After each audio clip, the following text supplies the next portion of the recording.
and I am your African History Classroom host, Professor Hicks.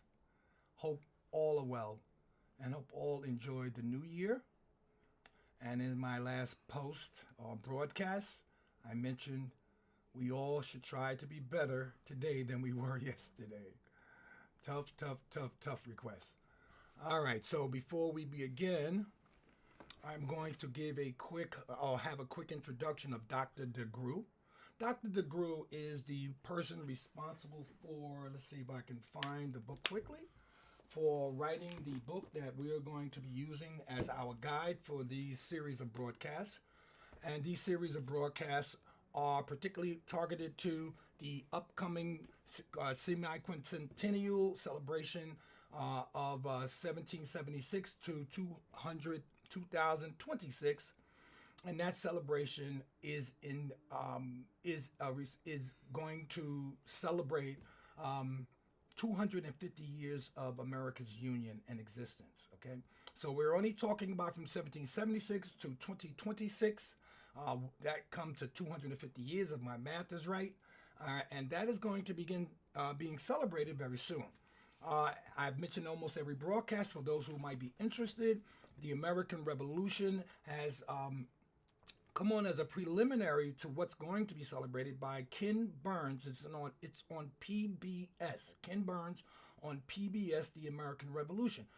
And why is that significant? That's because the American Revolution is a direct, or should I say the Declaration of Independence is a direct result of the American Revolution. When we won the revolution as Americans, we had to have a Declaration of Independence signed so that we can be looked at by other nations as an independent and sovereign body.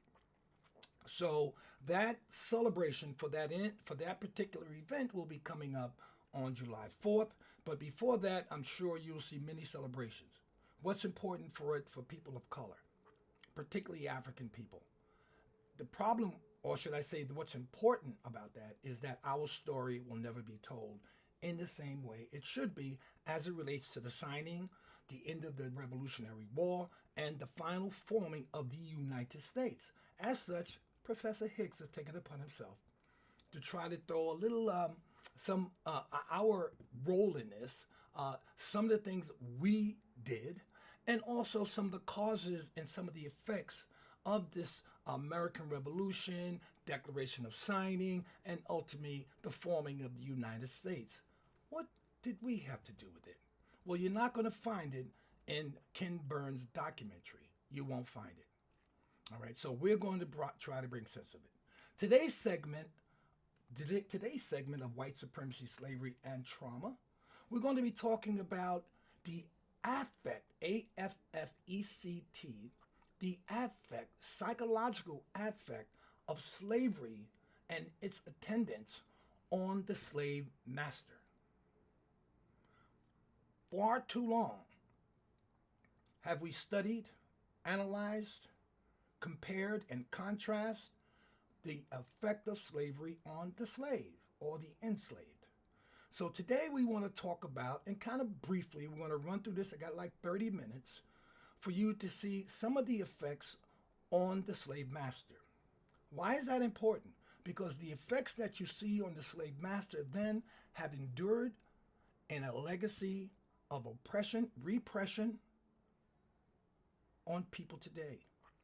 Yes, the same attendance to oppression and repression back in the 16th century are the same attendance that follow it up to today. So we want to be able to look at both of those things. How can we recognize it? When we see it, can we identify it?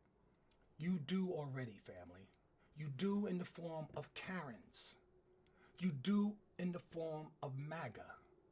You do in the form of police brutality on our community, but particularly and specifically young black men. You see it in the laws that are being created and those that are being dismantled. You see it in the discrimination, whether it be in the workplace or whether it be in the social aspects of our living. You see it through white supremacies, and you see it through those groups who support white supremacy, who are re-emerging now in our public view. White supremacy in the form of slavery has manifested itself today in all those things I just described. But in order to understand that, we need to see and build up step by step to understand how this happened so that you can recognize it when it does. Great. Now, let's listen to Dr. Joy DeGruy, who's going to lead off this discussion with a topic on PTSS, post-traumatic slave syndrome. And if you're interested in her book, one more time, this is her book. Okay, please get it. Post-traumatic slave syndrome by Dr. Joy DeGruy. Leary, on this one, she's no longer Leary, she's now DeGruy. And let's hear her tell her story.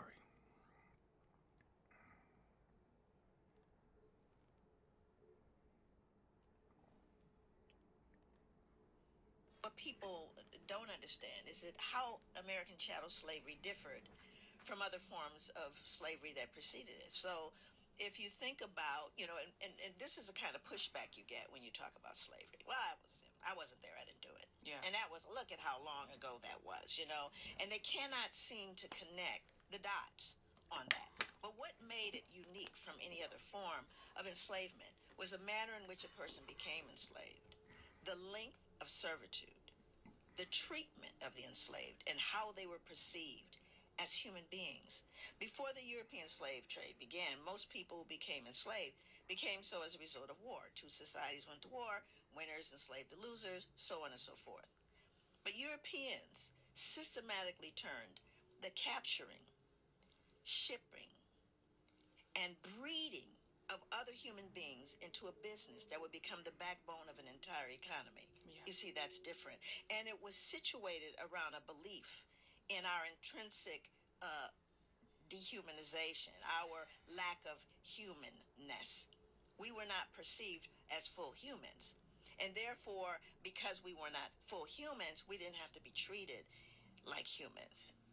After slavery came the multitude of lynchings, all the way up through George Floyd, Breonna, it goes all the way. When did the actual injury and assault stop?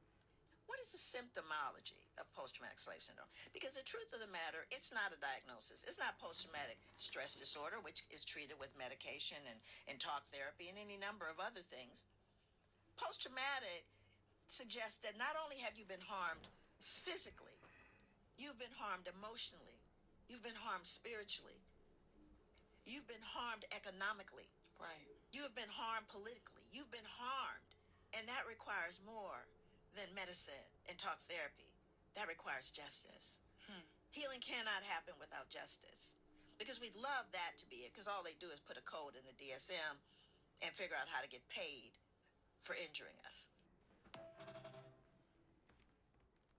Thank you, Dr. DeGruy. And that is a wonderful segue into our topic today, because we're going to talk about the symptomology. What's the symptomology of slavery? What effect did it have on us? We kind of know, even though we're going to go through that as well.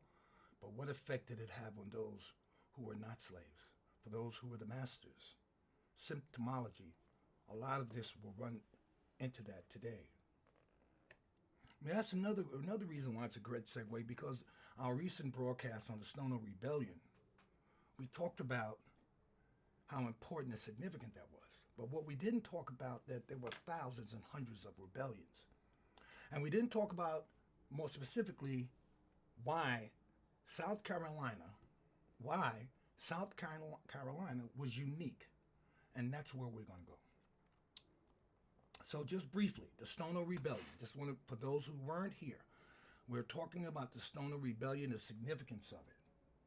We talked about in the introduction that this Stoner Rebellion was led by Congolese and Angolians who were servants, some of them slaves, but they were a rebellious group of people. We know that they were responsible for most of the slaves rising in the Caribbean. They were also very strongly represented in the maroon communities of the Caribbean. We know that they were responsible for most of the slave uprisings in Spain and South Carolina, as well as in Georgia. So we talked about how on September 9th, 1739, the Stoner Rebellion went into effect. They killed several shopkeepers and about 30 or 40 white folks, white men, I should say. We also know that they were eventually captured, executed with their heads staked out on poles, a tradition among white racists when they defeated us. You know, decapitate you and set your head on a pole. But what were some of the causes to Stono and his rebellion? By the way, it would be remiss of me not to mention the leader of the Stoner Rebellion, who was Jimmy, sometimes called Cato. But let's move on to some of the causes, because this is a pretty deep and complex topic, and I have to even slow down and take a breath myself. So let me do that. So what were some of the causes that Cato, Jimmy, and his rebellious brothers took to the rebellion? South Carolina had a black population that was almost 2 to 1. So let me give you a numerical example. 70 to about 90% of the population of South Carolina was black. African slaves, some free but mostly captive and enslaved people. Rice cultivation in South Carolina was one of the most brutal forms of labor that you can think of. Not only was it brutal from the physical sense, but it was also brutal from the medical sense, because yellow fever and malaria were rampant. Most slaves never lived on a South Carolina plantation during this time no more than 3 to 4 years. They died within that time. If it wasn't for the harsh labor condition, it was due to the disease. Now, many of them, if you know anyone in your family that have sickle cell disease, many of them who had sickle cell disease suffered even more and more or less were eliminated from the labor force because sickle cell disease, as you might know, fights malaria. Unfortunately, when those slaves were brought here with that particular gene in them, it didn't help them much here. And of course, you know, they did not get any medical attention. So I just throw that in as a side note. Let's go on. They had a high mortality rate, as I already mentioned. Another reason the cause of these rebellion was the Spanish. And I mentioned to you earlier that the Revolutionary War was a global war. You don't learn this in high school. It included the Spanish, the French, the British, and sometimes the Dutch, all competing for the Caribbean islands and for the ultimate prize, slaves. So that is important to every discussion when we're talking about the signing of the Declaration of Independence, when you're talking about the signing of the U.S. Constitution, when you're talking about the Revolutionary War. All of these things were fought over slavery. And at this particular junction, in 1739, those slaves rebelled because they knew if you made it to what they call Spanish Florida, you get away free. Spanish Florida offered freedom to slaves. So that was another cause. Some of the other things that helped was that these slave leaders spoke 3 and 4 languages. They were very acquainted with the topography of South Carolina. They were much more educated than their white masters and their white overseers. So they were able to use rebellion not just as a violent protest, but even a political protest. Why do I say that? Because part of this rebellion included the shouts of liberty, liberty, liberty. And this they did, hopefully, to assuage the conscience of some whites who might have been in their favor, getting them to understand that not only were they physically involved in the revolution, but politically they understood the complexities of revolution. All right, that brings us to our current point, all right, and that is our topic that will carry us for the next couple of weeks, and that's white supremacy, slavery, and trauma. So as I mentioned already, the Stoner Rebellion was one example that helps us segue into this next discussion. Remember, as I'm discussing this, South Carolina, why they were so unique is that they had 60 to 90% population of slaves. We have to ask ourselves the question, what was the psychological impact on South Carolina British colonists who had with such a large population of slaves, who wanted their freedom, who were rebelling all the time. How were they stupid or smart enough to include so many black people in their country, or should I say in their colony at this time? We're going to talk about that. And let's think about it. Stone Nose Rebellion. Let's think about it again and again and again, because there were so many rebellions that had led these folks to some stresses that you would not believe. Let's talk about a few of these. Let's talk about what was the psychological impact on South Carolina colonists with large amount of slaves, a large amount of African slaves in their population. All right, so I'm reading from my notes, so bear with me, folks. Here we go.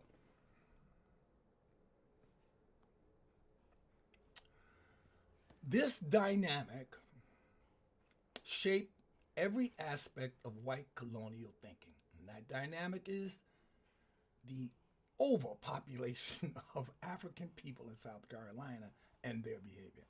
So this dynamic shaped every aspect of white colonial thinking, from laws to daily behavior, and directly helped cause major events like the Stono Rebellion.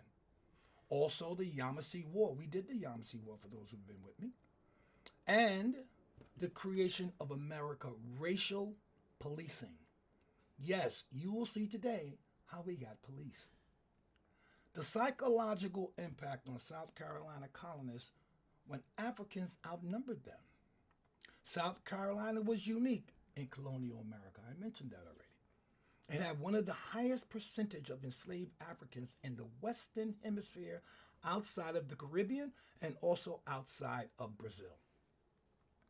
In some districts of the Low Country, Africans made up to 70, think about this, folks, 70 to 90% of the population. One has to ask themselves, we do understand the arrogance of white people, but to bring almost 10 times the number of people into your colony, already you're under anxiety and stress because of the many slave rebellions, and to continue to bring them in to a population of 90%. That means every African who walked around in that time period of time saw another African right next to him. This demographic imbalance produced intense psychological responses among the whites. Let's talk about that. Chronic fear of rebellion, of course. It's like after one, we know it's going to be two. And this leads to my other point. How could they? Just continue to say, how could they? This was the single most defining psychological force, fear. White colonists lived with a constant fear that enslaved Africans would revolt, poison them, burn plantations, join with the natives, who they still were fighting with at this time, or flee to Spanish Florida, as I mentioned before. The Stono Rebellion, led by Congolese military-trained Africans, magnified these fears and shaped every white policy afterward. Colonists feared losing control, being swallowed by the enslaved majority. Colonists feared another uprising like Stono. This fear wasn't imaginary. South Carolina recorded dozens of smaller revolts, poisoning, and conspiracies. Militarized settler mentality. Let's see what that is. Because whites were the minority, their society became essentially a military garrison. Yes, think about a small city garrisoning itself inside, protecting itself, being hyper-vigilant because of anxiety and the worry of whether you're going to wake up the next morning or not. Psychological effects of a military garrison mind. Every white man saw himself as a soldier. Doesn't that sound familiar? ICE, huh? You got volunteers volunteering to the government. Don't get me wrong, they're getting paid. So did these guys, putting on masks, feeling like they have to come into our communities and be soldiers to control us. This is a innate, natural response from this psychological effect of slavery. Yes. Every ICE person you look at, you have to think about this. Every white man saw himself as a soldier, as they do now. That's why they joined ICE. I looked at an ICE admittance center, or should I say work, where you go to get the job. You had to see the overwhelming number of white men and some black and Hispanic applying for these jobs, because it's almost in their DNA to want to control us. Some other psychological effects, the community armed themselves heavily. How many times have you seen on social media white communities arming themselves? They're already gated. They're already in a middle class or upper class neighborhood. They have no black or Hispanic neighbors, but they're carrying guns. I watched the video about 2 years ago of a white man and his son kill a black man just because he came to deliver a package. But why do you need to arm yourself if some of you have never even met a black person or lived near them? Well, now when you see this, you'll begin to understand where this comes from. This is over 300 years ago. This behavior began to inculcate itself within the white psyche, particularly the white racist psyche. Constant patrols. Yes, another thing that happened as a result. They began to constantly patrol. They called them slave patrols. Meant whites viewed blacks as enemy combatants. This led directly to the Carolina slave patrol system, the first organized police-style force in America. And I've said to you on other broadcasts that policing started here. And the same thing that happened then in 1739 is the same thing that is happening now. This is why it's important to understand the psychological effects on them, so we can begin to understand some of the behaviors that they expose, that they demonstrate, and we can use that behavior and say, okay, it may not help you with the anxiety, but at least it'll satisfy some questions in your mind as to this sick behavior we see from some of our white brothers and sisters. They had mandatory militia duty for whites to monitor enslaved workers. This is where conscription comes from. This is where the draft came from. Everything, folks, in this country started with us. Don't let it fool you. This is how they began the draft. Remember, this is this is leading up to the American Revolution. And the only people these white folks are fighting now is us and Native Americans, and of course, the Spanish, the French, and sometimes their own people. We won't go there, though. This psychological effect also caused them to make fortifications of their own homes. So you can find plantations to this day in the South that are built like a fortification. All right, so this extreme racial control to compensate for numerical inferiority because whites were outnumbered, they developed something called hyper-control measures, which created a psychological atmosphere of anxiety. And remember, let me give you a quick breakdown. Anxiety is as simple to understand as when you smoke a cigarette, because most people smoke cigarettes to relieve themselves of anxiety. Anxiety is that thing where you hear fight or flight. Either you stay there to have a fight or you run. Anxiety is that thing that can make you sick in the long term and sometimes make people suicidal. Yes. So anxiety has many different levels, but here's one for them. It also made them, this overpopulation of Africans that they created also made them highly suspicious. So think about if you're a slave on that farm and you had nothing to do with any rebellion. you might get hung anyway just because, well, the anxiety that these people are feeling. Remember, anxiety has to be relieved. No one can walk around every day with anxiety. Though we do, here in the current time, we use all types of things to resolve that, particularly drugs. Paranoia was another outcome of this. And then total surveillance, meaning slaves were now surveilled. This is all after the Stoner Rebellion and others. Slaves were surveilled every minute of the day. This produced some of the harshest racial laws in American history. Every law that we see on the books today can be traced back to this period. As a young man, me and my gang used to hang on the corner, and I never forget how many times I was arrested for something called unlawful assembly. We, as young men, never heard of such a law, but they used it on us and they locked us up for it. Well, as I did the research for this many years ago, I found that unlawful assembly is a law that was created during this time to control who? Black people. So let's get to it. So what are some of the harshest laws in American history? Banning literacy for blacks. There was a time in slave colonial South Carolina that blacks were able to gain some literacy.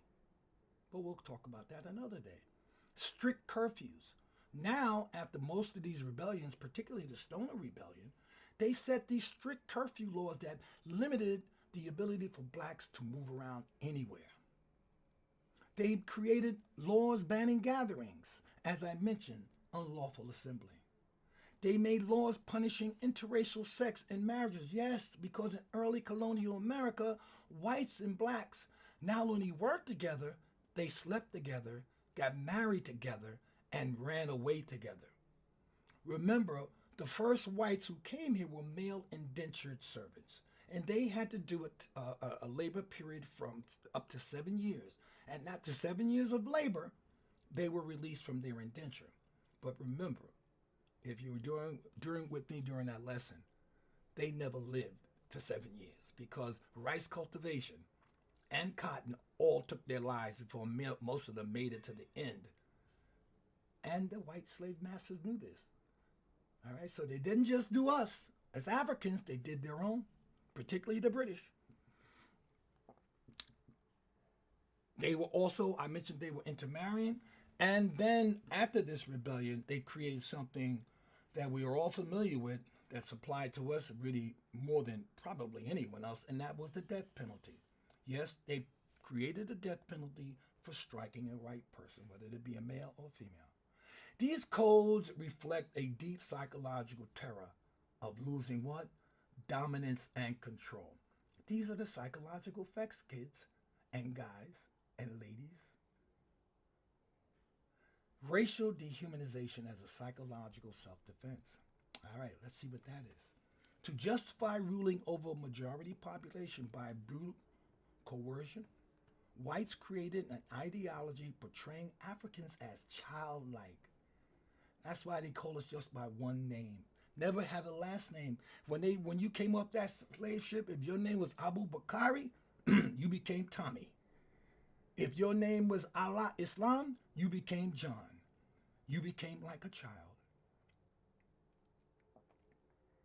They created an ideology that we were dangerous. Now here's what you call a great example of psychological projection. What is psychological projection? This is when you project your own evil tendencies onto somebody else and blame it on them.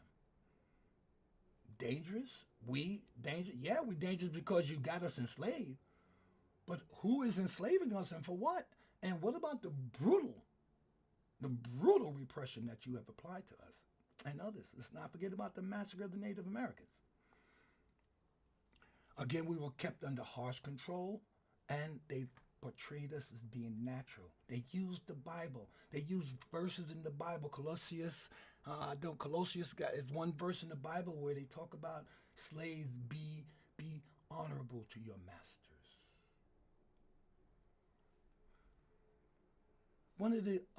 This was not simply racism, folks. This was beyond that. It was a psychological mechanism to relieve guilt of themselves.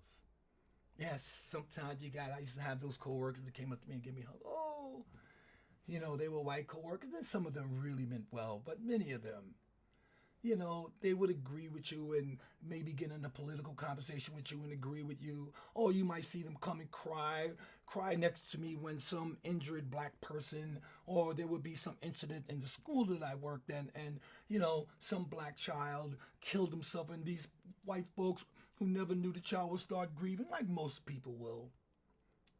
But I always looked at that as a form of guilt, you know? And guilt is something else that has to be relieved. And these were the mechanisms that they helped to relieve them. They had to use these measures and laws to rationalize their brutality. Because you can't just brutalize a person without rationalizing to yourself that they are either not human, less than human, an animal, or property. That's the only way people, human beings, can rationally apply brutality to other people. They maintain their emotional distance. Yes, it's called sympathy and empathy. These racist white folks had no empathy. They lost it all. It was all lost in the sauce. So they were able to keep an emotional distance from the oppressed. Another thing this was, it reduced cognitive dissonance. Now, cognitive meaning thinking, dissonance meaning disorder. You get cognitive dissonance. Matter of fact, instead of getting all wordy with it, think about a Karen. You've seen on social media the portrayal of Karens. They might not be totally racist, but they harbor racial attitudes. And they see you out of somewhere, and all of a sudden, out of nowhere, they will come and present this outrageous behavior to you. And you're wondering why.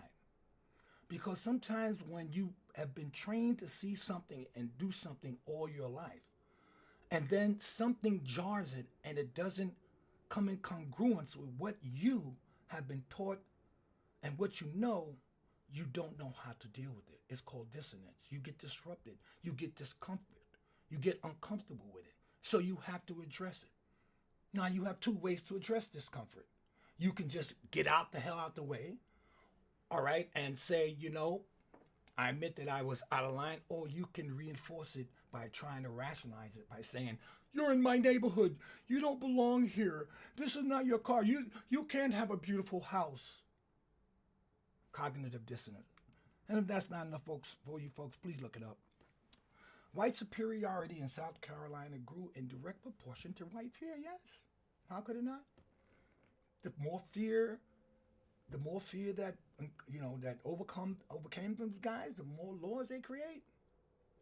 You got to think about why. They depended on the slave African for wealth, labor, the cultivation of their products, all right? The cattle herding of their take. White folks didn't know how to herd cattle until South Africans showed them how to do this. Yes. You got to understand these folks are coming from places where they've never even seen agriculture. London cities, British cities. That's why the first few colonists who came here failed. The ones in Roanoke, the ones in Virginia, some here in Massachusetts on the East Coast. Yes, they had no knowledge. They didn't even know how to fish. It's true. Check my research. Okay, and I don't want to forget in my notes here, I'm about to go over it, but the maintaining of the low country economy. These are the things that they depended on us for to do. But we're the ones that are lazy and shiftless, right?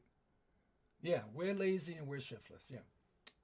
All right, let me go on. How far we are now? We're on 34 minutes. I'm going to cut this soon. There's a lot of information, so I'm trying to go slow. I have it ain't driving me to move fast through these things, but I'm slowing down. It's psychologically difficult to depend on the people you oppress, right? You would think so, right? Even more so when they outnumber you. This is the arrogance and the stupidity of these people. How they run the world, I know how. There's only one way. Control and power. That's it. So I'm going to stop there. We're going to pick up right from this, and I'm going to give you A few more things on the psychological effects. Then we're going to talk about how that psychological effect carries on today, which I think we kind of made that connection, but just a little more. So we're going to try to get, hopefully, we can get to epigenetics tomorrow and show you how what you're seeing in the streets, ICE, and all these different attitudes, behaviors, and the white supremacists how they have emerged under Trump. And hopefully, this can give you a basic grasp and understanding of how these people have become to manifest themselves into what they are. Folks, this has been socialized behavior. This behavior has been socialized into them for over 300 years. And it ain't going to change, folks, until we free ourselves from this gutless, mired crap that they tried to call democracy. Never been democracy in this country. But the only way we can get out of this, folks, is to educate ourselves and resist. And this is what the ancestors through the Stono Rebellion and many more. The other one I really love is Nat Turner's Rebellion. All right? But this is how we do it. It's a part of our DNA. It's a part of our culture. It's a part of our mystery system to resist. So continue to do so. And I'll be back broadcasting not tomorrow. I will not be available to broadcast tomorrow, but I will be on Sunday or Monday. So please, hopefully this broadcast lends to what you were expecting or anticipating. I want to say thank you. Thank you for all the new subscribers. And I want to say thank you for the comments, for the good ones and the bad ones. I know some of you out there just got nothing else on your mind but to get on people's social media platform and say stupid shit. And I don't curse a lot, but I have to say that that's what it is. But bring it on, baby, because all you do is motivate a revolutionary like me to bring it on more. So please keep up all the comments, keep them coming, and my subscriptions, like, and subscribe. Good guys and bad guys. I love you all. All right? All right. Sound like a little Trump there, right? All right, family. I'm going to say to you, Ashe, and have the rest of the day be good to you.